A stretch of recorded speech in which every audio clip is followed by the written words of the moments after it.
Good Wednesday morning or afternoon or evening or whenever you might happen to join.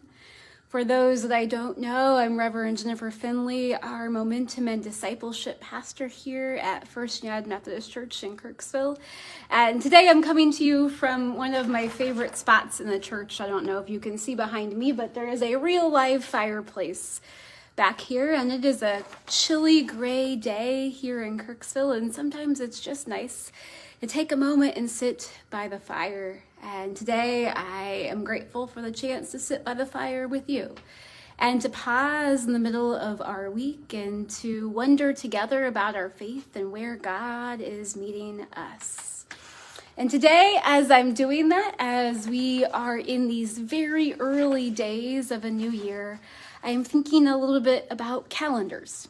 I don't know about you, but I have all kinds of different types of calendars. We all live by different types of calendars. Of course, we've got our digital calendars, which in my life is mostly where my dates and things go, is on my Google Calendar.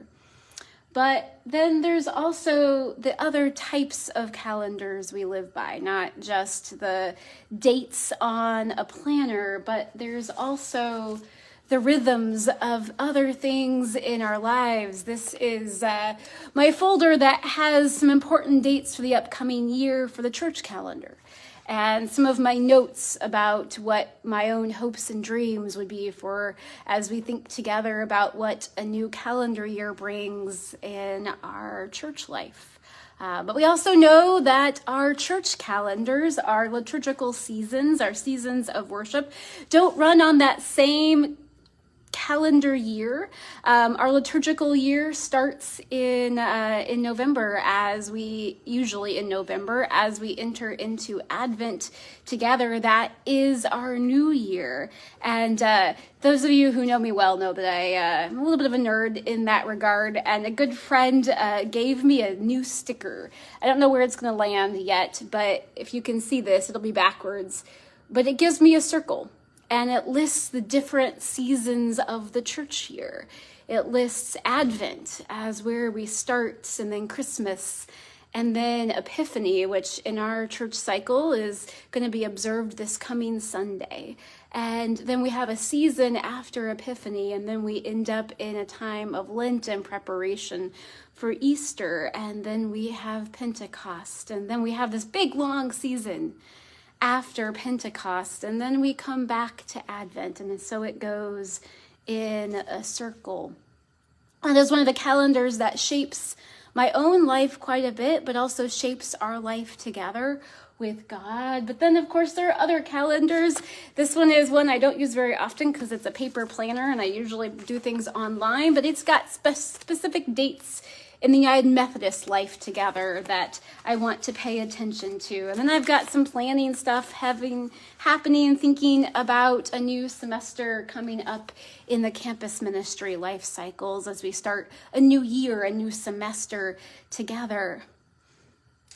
And so there's all kinds of rhythms and calendars that we live by. And sometimes those work together, and sometimes we seem like we're at the intersections of overlapping or even competing calendars.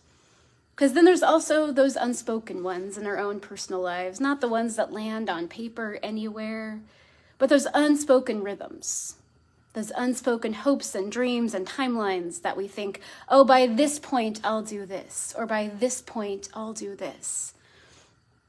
Those often come into play as we head into a new calendar year, where all the voices in our world start asking about what are our hopes and dreams for a new year, or what do we want to accomplish? I haven't heard a whole lot about resolutions this year, but those are often in the mix.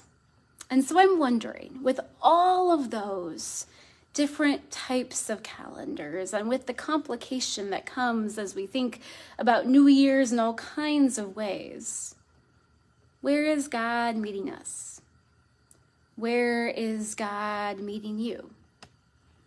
Perhaps you're finding yourself at uncomfortable intersections of all kinds of calendars of hopes and dreams, or perhaps that's not the case. Perhaps God is meeting you in some new ways in those.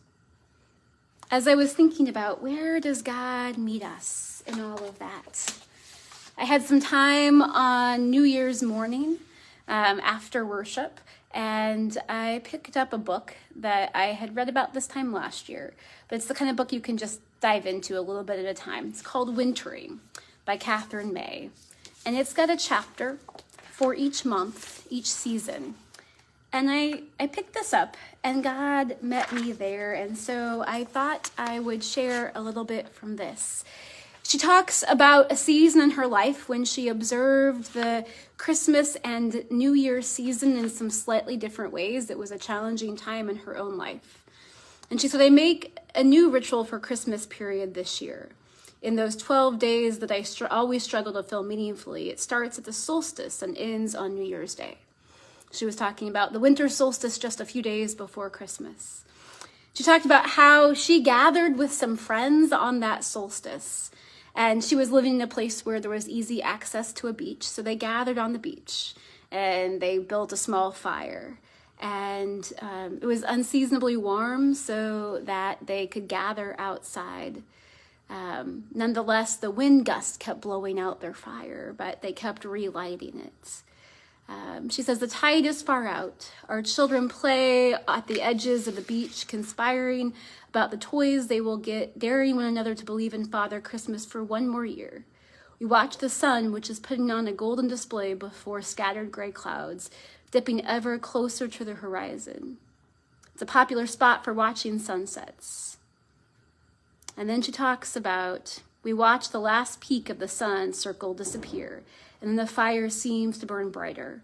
I find myself wishing we had a song to sing or a carol or a hymn to the return of the lights. We have turned the year, I say, as she learned to do at another gathering earlier in the year. The phrase is repeated among our group like an echo. We have turned the year. We have turned the year. It would have happened either way, with or without our noticing. But this way gives us the fleeting impression that we have seized control, not of the seasons, but of a response to them. The sky is now a thin blue, still light enough to see, but crisper and colder. The children stalk off to find the edge of the sea and soon come back covered in mud, entirely fed up with us being out in the dark. Someone takes them home to watch a movie, and we adults find ourselves in a quiet mood, each of us holding our own thoughts. We stoke the fire. A full moon rises above the town, looking for all the world as though it popped up to take over where the sun left off. Soon it is shining fiercely against a blackening sky. The beach is empty except for us. We huddle closer to the fire, enjoying the quiet and burning the rest of the logs. When I used to live in a house overlooking the beach, I often watched people build enormous bonfires that blazed high into the air. My small fire is far less ambitious, but throws out a generous dose of heat nonetheless. We mutter hopes that the next year might be easier. We repeat the phrase, we have turned the year, almost in wonder. At some point, the sea starts whispering from deep into the darkness, and we realize that the tide has indeed changed and turned as well. She goes on to talk about how she observed Christmas that year. Well, first she talks about how that next morning she returns to the beach. The following morning, having failed to persuade anyone to return to the beach to watch the sun come back up, I stand in the garden to do it alone. I have no clear line of sight to the horizon, so I can only clutch my mug of tea and notice the day ease in. At first, the stars are out, impossibly bright specks against the black sky, but then the birds begin to stir in anticipation of the sun. The calls of the herring gulls rise and begin to see their silhouettes above me, and realize that the stars have faded. The robin sings when the sky is nearly blue, and then in the gap between the two houses there is golden light, and the world is bright again. Then she goes on to talk about how she observed Christmas that year. And after she talks about Christmas, she talks about New Year's, and she acknowledges that complicated reality that most of us have acknowledged, at least I've heard it, that we're not quite sure what to do with New Year's observations, that some people party and most people stay at home wondering if everyone else is partying. But then she talks about how on New Year's, her young son, wanted to stay up, and of course he wasn't going to make it to midnight, so they observe it at 8:30 at night. And they go back out to the beach and they take their Christmas tree. Again, she's in a location where she could do this. And they burn their Christmas tree, stripped and chopped up earlier. And they sip their cheap champagne together, the adults. And she said, it's actually a brilliant end to the season, if a little earlier than I would have preferred. The tree is so dry from months indoors that the needles crackle each time we throw a branch on the fire. We watch them glow bronze and disintegrate into the flames, and they repeat until the whole tree is nothing but a pile of ashes. And she talks about how as a family, then they go back inside and they watch a movie. But then she says, and this is what caught my attention where God met me. This then is how I turned my year, not in a single high-stakes moment, but in a series of gestures that gently acknowledge the change taking place, but that mark the continuities as well. It's the 12 days of Christmas, but shifted. There are no diets in the days to follow, no pledges to go vegan or dry. I have nothing for which to atone. For the first time in my life, the boundary between December and January begins to feel a little less arbitrary, linked to the return of the light and the promise of spring. No doubt the winter will still have plenty of remaining bite. The coldest days are yet to come. Still, there will be snowdrops peeking up within weeks, and then the first crocuses. It won't be long. The year begins again.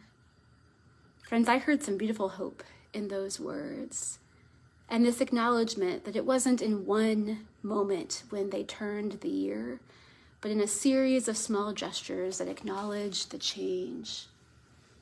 So we have, friends, we have turned the year in many different ways, individually and collectively. And God has been with us in all of those moments. And so I'm wondering, how have you turned the year? What does that look like for you?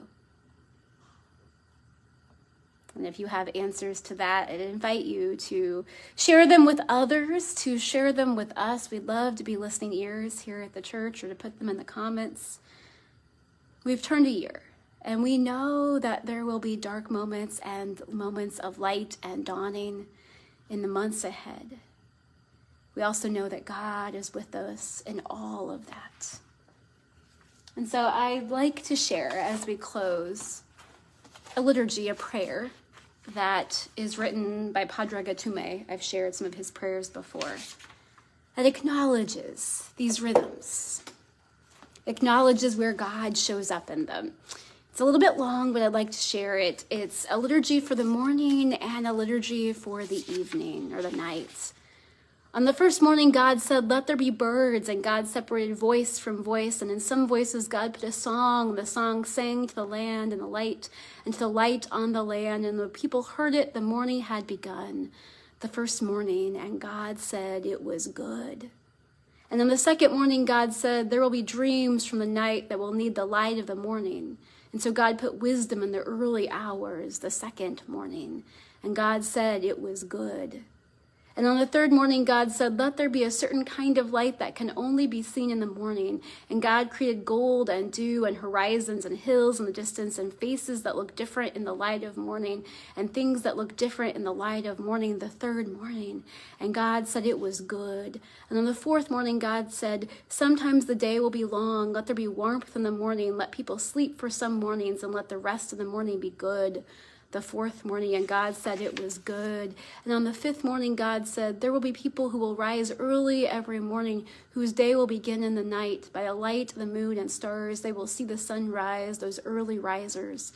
And God put a softness at the heart of dawn the fifth night, and God said it was good. And on the sixth morning, God listened. And there were people working and people struggling to get out of bed. And there were people making love and making sandwiches. There were people dreading the day and people glad the night was over. And God hoped that they'd survive. And God shone light and made clouds and rain and rainbows and toast and coffee. Places to love the light and places to hide from the light. Small corners to accompany the lonely, the joyous, the needy, and the needed. The sixth morning, and God said it was good. And on the last morning, God rested. And the rest was good. The rest was very good. And God said that it was good. Friends, God is with us as the light dawns. But then there's also the liturgy of the night. On the first night, God said, "Let there be darkness." And God separated light from dark. And in the dark, the land rested. The people slept and the plants breathed. The world retreated the first night. And God said it was good. And on the second night, God said, "There will be conversations that happen in the dark that can't happen in the day." The second night, and God said it was good. And on the third night, God said, "Let there be things that can only be seen by night." And God created stars and insects and luminescence the third night, and God said it was good. And on the fourth night, God said, "Some things that happen in the harsh light of day will be troubled. Let there be a time of rest to escape the raw light." The fourth night, and God said it was good. And on the fifth night, God said, "There will be people who work by night, whose light will be silver, who sleep by day, whose labor will be late." And God put a softness at the heart of the darkness, the fifth night. And God saw that it was good. And on the sixth day, God listened. And there were people working and people crying and people seeking shadow and people telling secrets and people aching for company. There were people aching for space and people aching for solace. And God hoped that they would survive. And God made twilight and shafts of green to hang from a dark sky, small comforts to accompany the lonely, the joyous, the needy, and the needed, the sixth night. And God saw and said it was good. And on the last night, God rested, and the rest was good. The rest was very good. Friends, we have turned the year, together and individually. And as we seek God's presence, as we ask together where God is found, where God is meeting us in the light and in those dark nights as well. It's my hope, my prayer, that as we wander together into this week, whatever it may hold, you know, intimately know that God is with you. Go in peace, my friends.